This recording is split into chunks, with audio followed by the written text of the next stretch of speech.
கும்ப ராசி அப்படின்னு சொல்லும்போது, அவங்களுடைய 3ஆம் வீடு பிளஸ் 6ஆம் வீட்ல உங்களுக்கு செவ்வாய் வந்து நீச்சமாறார்.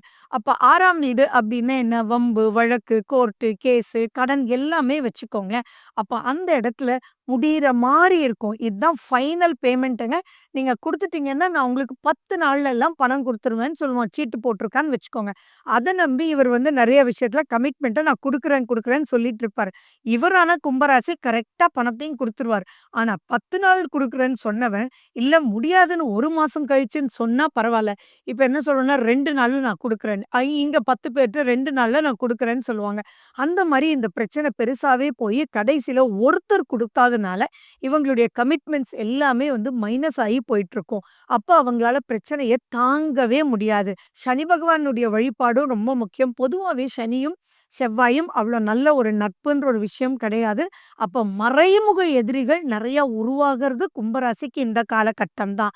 ஸோ ரொம்பவே கேர்ஃபுல்லா இருக்கணும். ஆரோக்கியத்திலயும் ரொம்ப கேர்ஃபுல்லா இருக்கணும் கும்பராசி அன்பர்களே.